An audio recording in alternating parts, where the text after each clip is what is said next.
Bismillahirrahmanirrahim. On va commencer aujourd'hui la première leçon de physique du deuxième semestre. Le titre de la leçon, Mouvement et repos. Al-Haraka wa Sukun. Relativité du mouvement. Nisbiyat al-Haraka. 1. Exemple. On va considérer l'exemple qui se trouve dans le document A. Ahmed est le chauffeur du bus. Le bus roule dans la rue. Si on observe Ahmed, on peut dire qu'il est immobile ou bien au repos par rapport au bus. Mais il est en mouvement par rapport au sol ou bien la terre. إذا لاحظنا حركة أحمد يمكننا نقول بأن أحمد هو في سكون بالنسبة للأوتوبيس بينما في حركة بالنسبة للأرض.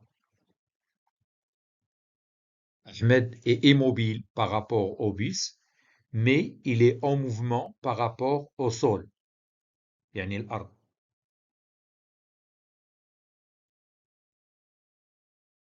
Conclusion. Dans cette conclusion, on va définir qu'est-ce qu'un solide. On entend le mot solide souvent dans la mécanique. Un solide est un corps rigide, indéformable. Rigide, ça signifie solide. Salb. Indéformable qui ne se déforme pas. غير قابل للتشويه.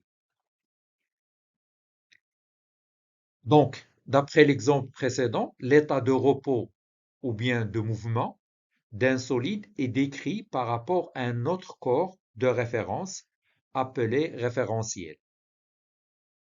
C'est-à-dire que حالة السكون أو الحركة لجسم صلب كيفما كان نصفه دائما بالنسبة لجسم آخر وهذا الجسم الآخر يسمى الجسم المرجعي référentiel. لاحظنا في المثال السابق أن أحمد ساكن بالنسبة للأوتوبيس وفي حركة بالنسبة للأرض. إذن الأرض والأوتوبيس هما جسمان مرجعيان. Des exemples de référence. Le bus et le sol.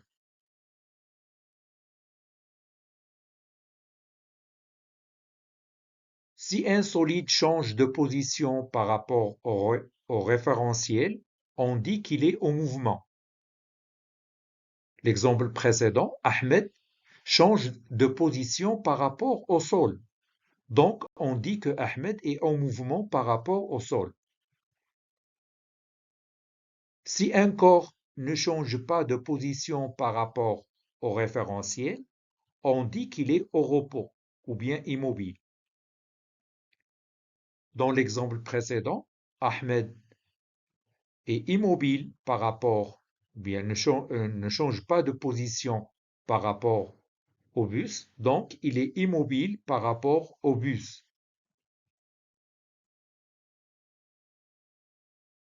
Donc, l'état de repos ou de mouvement d'un solide est relatif.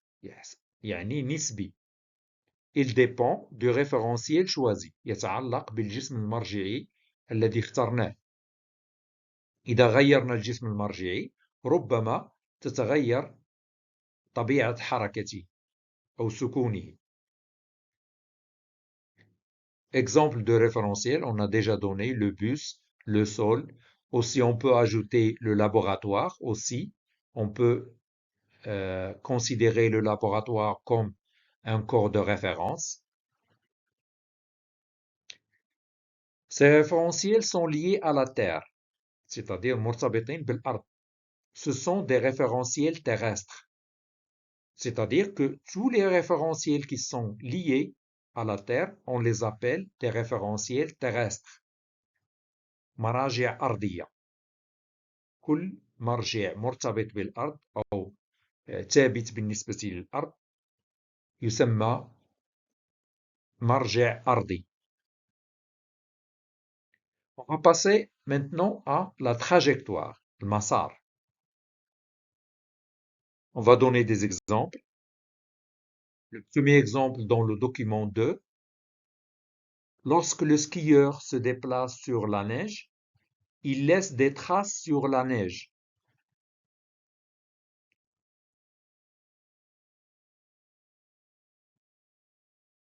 Les traces d'eau sont ou bien constituent la trajectoire du skieur. La trajectoire du skieur est quelconque dans ce cas-là, ou curviligne, c'est-à-dire n'est pas rectiligne, مستقيمية, ni circulaire, يعني دائرية. On dit qu'elle est curviligne, يعني عندها شكل عشوائي، ما عندهاش واحد الشكل إما مستقيمي أو دائري. نقول أن المسار في هذه الحالة مسار منحني أو عشوائي. On passe à un autre exemple. Dans le document 3, on observe plusieurs planètes. Les planètes, comme la Terre par exemple, Mars, Jupiter, ces planètes tournent autour du Soleil.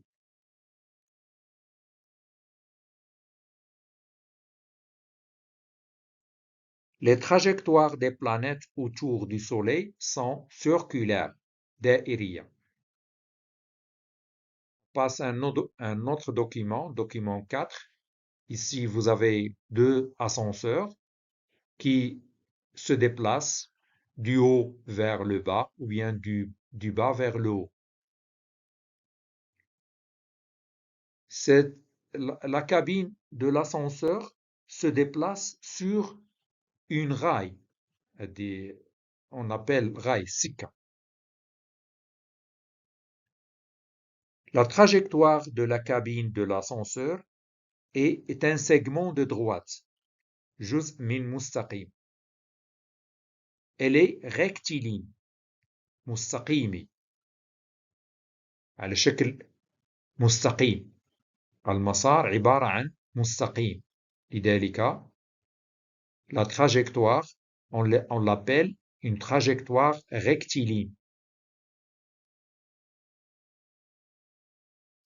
Conclusion. Qu'est-ce que c'est que la trajectoire? La trajectoire est le chemin, ou الطريق, suivi par un solide en mouvement. الطريق الذي يسلكه جسم صلب أثناء حركته.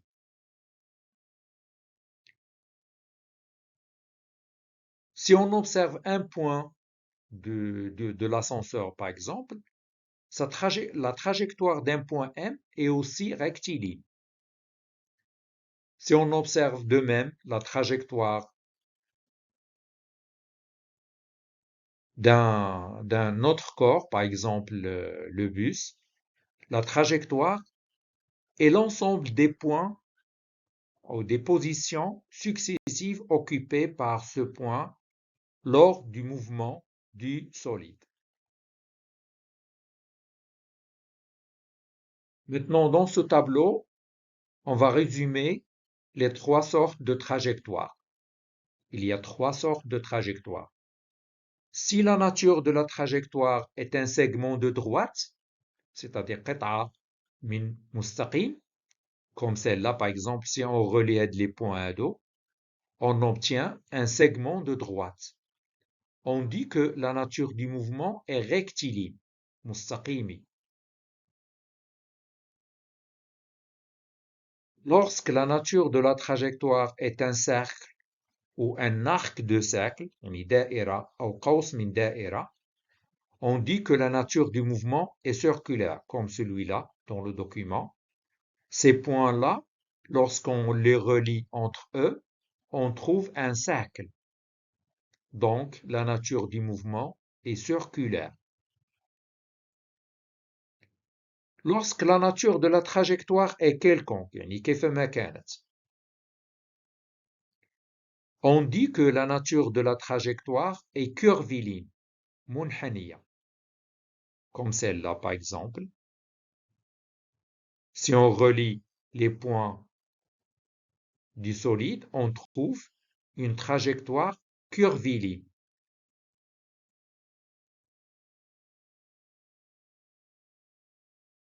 On va résoudre maintenant cet exercice.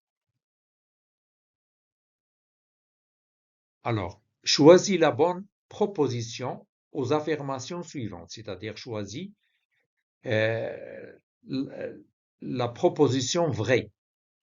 Premièrement, l'ensemble des positions successives occupées par un corps en mouvement se nomme le parcours, le mouvement, la courbe, la trajectoire. La trajectoire du téléphérique en mouvement est carrée. Le téléphérique, c'est celui-là, c'est la cabine qui est reliée à un fil. Elle se déplace suivant ce fil métallique. La trajectoire du téléphérique en mouvement est ou bien carrée, rectiligne ou curviligne. Troisième question, pour déterminer l'état de mouvement ou de repos d'un objet, il faut choisir un référentiel, connaître la masse de l'objet, connaître le volume de l'objet. Vous arrêtez la vidéo et vous réfléchissez sur cet exercice pendant 5 minutes. La solution, premièrement, la trajectoire. Deuxièmement, curviligne. Troisièmement, choisir un référentiel. On passe à un deuxième exercice. Premièrement, quelle est la forme de la trajectoire de Mars autour du Soleil? Deuxièmement, quelle est la forme de la trajectoire d'un coureur sur la piste d'un terrain? Coureur, c'est-à-dire متسابق خلاف الحلبة ديال السباق. Quelle est la forme de la trajectoire الحلبة ديال السباق هي هذه. Quelle est la forme de la trajectoire d'une nacelle sur une grande roue de cirque? La nacelle هي la petite cabine ou bien هاد المنصة اللي كيطلعوا فوقها الدراري الصغار. Lorsqu'elle tourne, lorsque la roue tourne autour de l'axe, quelle est la forme de la trajectoire de chaque nacelle? Vous réfléchissez 3 minutes sur cet exercice et vous consultez la réponse ensuite. Premièrement, circulaire. Pour simplifier, on dit qu'elle est circulaire, mais en réalité, elle n'est pas circulaire. Mais pour simplifier, on vous dit qu'elle est circulaire. Vous admettez qu'elle est circulaire. Deuxièmement, curviligne. Troisièmement, circulaire. On passe à troisièmement, différents types de mouvements d'un corps. 3.1, exemple.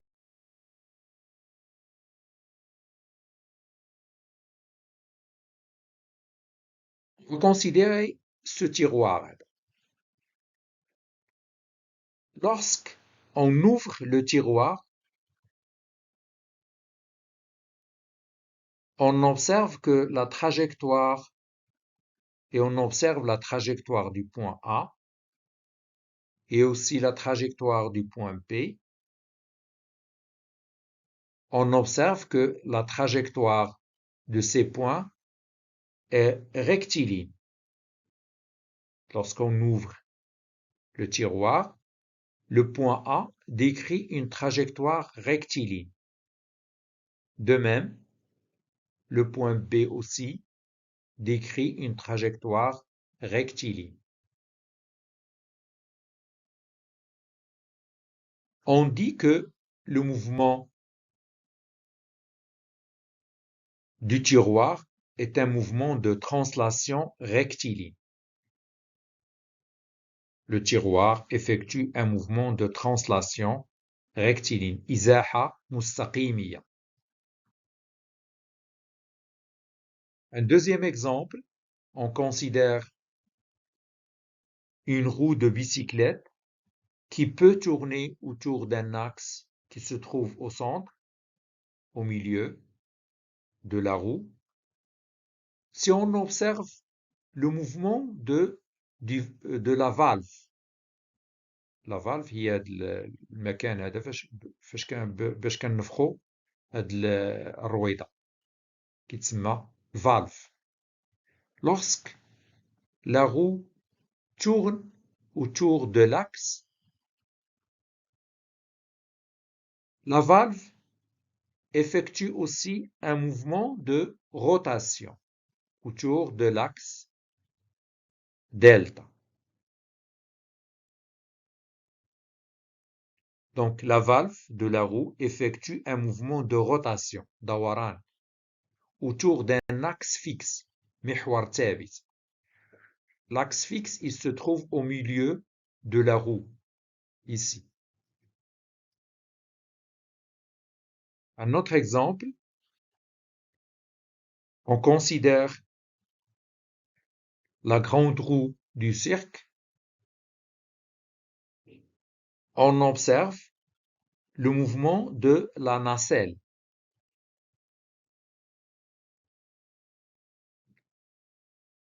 La nacelle, elle tourne autour de l'axe delta,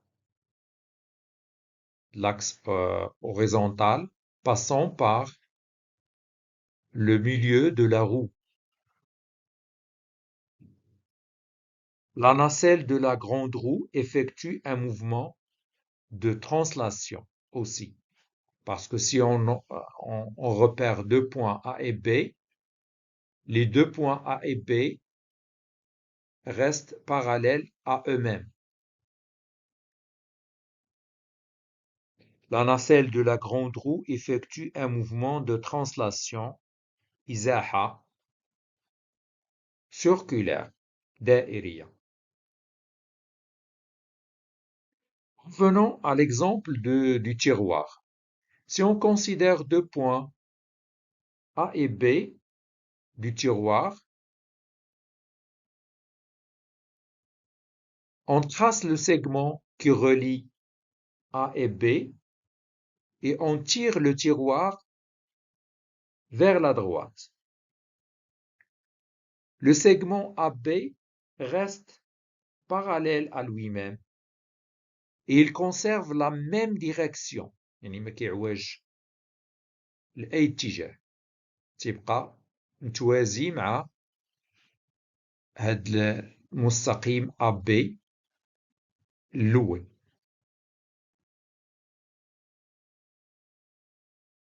Donc, conclusion, un solide effectue un mouvement de translation si n'importe lequel de ces segments se déplace en conservant la même direction.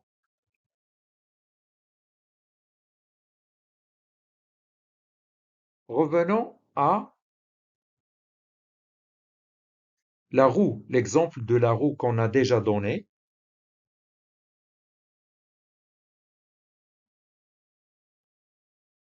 Si on observe les points de la roue lorsque la roue tourne, tous ces points décrivent des cercles qui ont le même centre, c'est-à-dire centrés sur le milieu de la roue.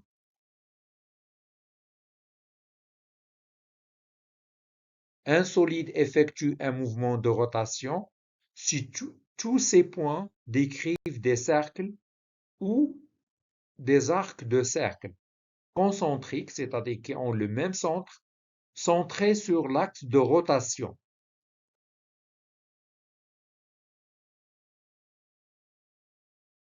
Revenons à l'exemple de la grande roue du cirque.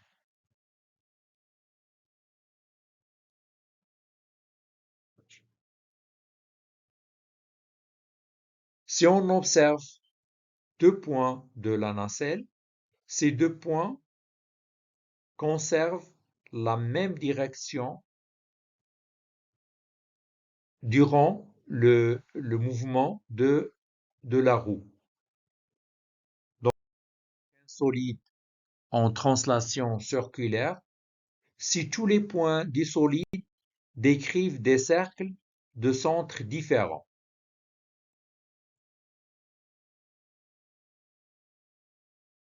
Enfin, une remarque, on récapitule tous les mouvements de translation. Il y a trois types de translation.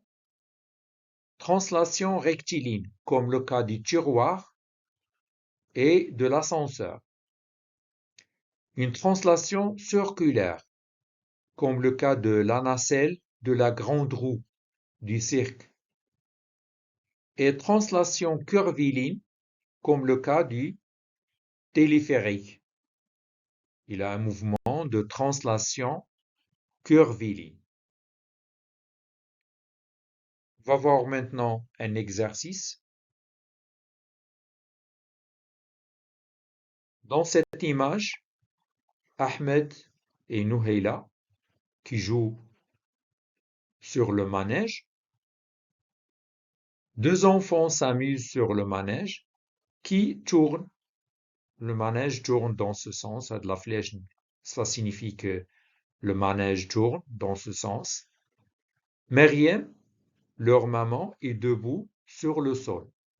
Elle est debout, elle ne bouge pas. Elle observe ses enfants qui s'amusent sur le manège. On étudie le mouvement dans deux référentiels. Le référentiel sol, puis le référentiel manège. Réponds aux questions suivantes. Premièrement, Ahmed est-il au repos ou en mouvement par rapport au manège? Deuxièmement, Ahmed est-il au repos ou en mouvement par rapport au sol? Troisièmement, la maman est-elle au repos ou en mouvement par rapport au manège? Quatrième question, est-il possible d'être à la fois au repos par rapport à un référentiel et au mouvement par rapport à un autre? Si oui, donne un exemple à partir de l'image. Vous arrêtez la vidéo et vous essayez de répondre à ces questions.